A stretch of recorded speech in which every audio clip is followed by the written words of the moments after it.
Welcome to the newest installment of the Untitled Film Nerd Project. My name is Philip, and joining me as always is Teacher.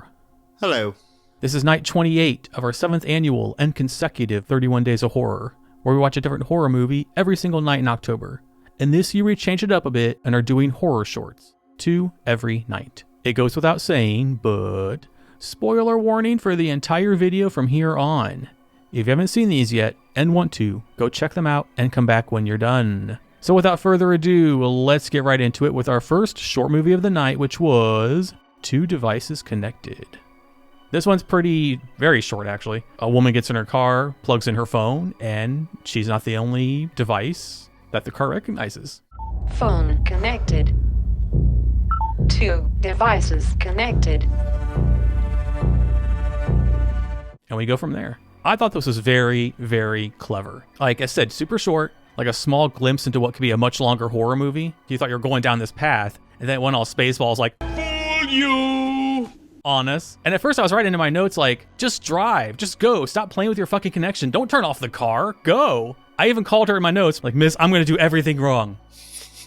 And then that twist, and I wrote, "Oh snap," in my notes. Just how it went from victim to victimizer. It made you rethink the entire previous narrative on what was happening was so well done. I'll put it this way, this movie did in a few minutes what Shyamalan has been trying to recreate for over 2 decades. So yeah, definitely worth a watch. It was well told, and again, simple, but creative.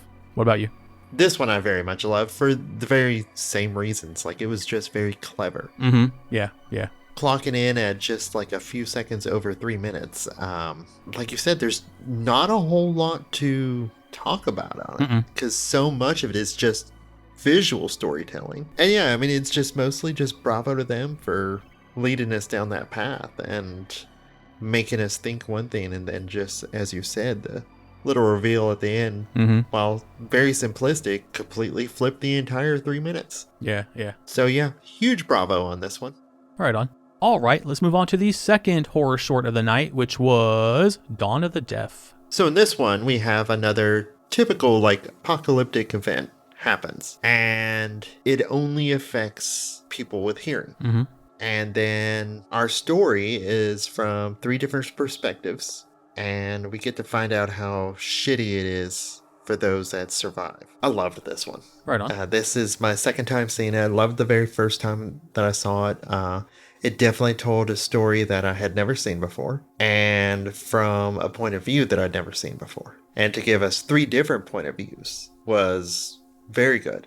I think one of my favorite parts was when the deaf couple were arguing, and the camera's spinning around them, and the subtitles are being cut off by the camera spinning. Yeah. That was extremely clever.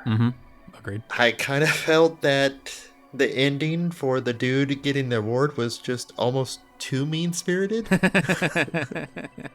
Like, right. That's Haunting of Hill House level of mean-spirited. Yeah. But yeah, I very much enjoyed this one. Want to see more. Your thoughts? Well, as you said, it was from a perspective we haven't seen before. I said in my notes, I was like, it's kind of like the movie Cell, but, not shitty. And from a perspective that I often wondered about while watching that one, like, what happened to the hearing impaired people in that movie? Or like in Bird Box, what happened to all the other blind people? Like, I think I would rather have seen that side of it. Like, it would have been more interesting to me than watching Sandra Bullock float down the river for 2 hours, And I like that they told us this side of the story. And the way they went about it was just stellar. As much as I want a full-length movie of this, I also dig how they told the story in the time they had. As you said, we have 3 stories going on. Deaf girl in a very unfortunate situation. A lesbian couple in the middle of possibly breaking up because the deaf woman is being ridiculous and overreacting. I even wrote in my notes, I was like, Imogen, you need to chill. Chill. And then the deaf man accepting an award in the sweetest way possible. Like, this is so well done. In the little time we have, we grow attached to these characters. So when the shit hits the fan, you feel it with them. Just the ending of Kevin screaming on the ground as he's being eaten, and how important it was for him to use his real voice when accepting his honor. My name is Kevin Fisher, and I want to talk to you in my real voice today without needing an interpreter. And then him using that same real voice to scream in pain was just so heartbreaking. What a note to end on. And it was so powerful. It's just so well done. I love the idea. I love the stories told, well, except for the gross one with the daughter. And just how each of the people involved noticed it was happening. The daughter with the dad behind her. Kevin with the people dropping and surprise and confusion as he went to his wife, because everyone just dropped right in front of him. And then the terror when it got bad for him. Imogen and her girlfriend in that 360 shot that you talked about, noticing that everyone in the tunnel is all of a sudden on the ground. It was such a cool way of telling one event from different points of view. And yeah, I can't recommend this one enough. It was well written, well shot, well acted, and anything that can make you feel for characters in a few minutes in a way that some huge Hollywood movies can't do in 2 hours, that says something. I love everything about this one. Well, except for Gross Dad. I don't like him, but Yeah. highly recommended, yes. Awesome. Anything else? No, I think that's about it. Well, that wraps up night 28. Thank you very much for watching and or listening. We'll return tomorrow with the next entries into this year's October Movie Marathon. So until then, my name is Philip. And I'm TJ. And we'll see you tomorrow. Goodbye. Bye.